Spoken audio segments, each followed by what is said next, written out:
Сделать прививку от коронавируса призывают жители республики и студенты Сыктывкарского медколледжа.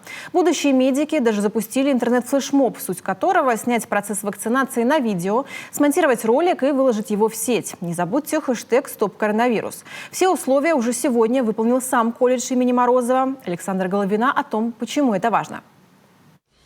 Антиковидный барьер встречает посетителей медколледжа уже на входе. Вот такой тепловизионный терминал измеряет температуру бесконтактным способом. Вот у меня, например, как у космонавта 36,6. Вообще здесь по всей территории медколледжа установлены рециркуляторы, а также обязательное ношение масок. Ну и главная мера – вакцинация. Сегодня в стены учреждения поступило 55 вакцин.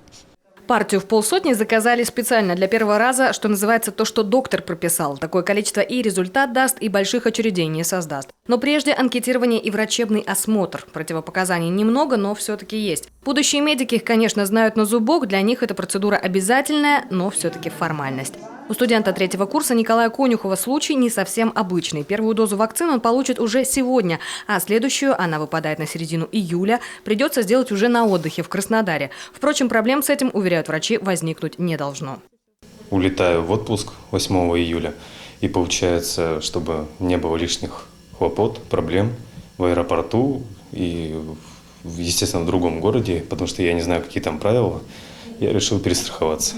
И вот она, заветная коробочка с вакциной. Да, возможно, не панацея, но ключ к коллективному иммунитету однозначно. Медсестра старательно разогревает ампулу, и вот все готово. Ну как ощущения ваши? Это превосходно все. Мы поддерживаем обращение главы Республики Коми о необходимости вакцинации от коронавируса и запускаем флешмоб «Стоп коронавирус», посвященный вакцинации. А это уже кадры из ролика, снятого самими студентами. В эти дни они ждали визита Владимира Уйбы в медколледж, но запланированная встреча сорвалась, заболел глава республики. Ковид протекает в легкой форме, своевременная вакцинация, конечно, поспособствовала. Мы его решили поддержать, так сказать, дистанционно, что медики, он тоже медик, мы с ним, медицинское братство, поэтому желаем его скорейшего выздоровления и всего самого наилучшего. Суть флешмоба проста – заснять на видео процесс вакцинации, выложить его в интернет с обязательным хэштегом «Стоп коронавирус» и передать эстафету дальше. Это может быть любое учреждение, организация или компания республики. Педагогический коллектив, а также наши работники активно поддержали инициативу студентов. Также пришли прививаться целыми семьями, пришли родители у студентов. Мы считаем, что это очень важно, необходимо вакцинироваться. И это влияет в дальнейшем на здоровье человека. Вирус в начале пандемии, как уже известно, чаще атаковал людей старшего возраста, а теперь в статистике заболеваний и молодежь. Студенты медицинского колледжа в этом смысле в особой зоне риска. Практику они проходят в лечебных учреждениях, а там шанс подхватить ковид, понятно, выше.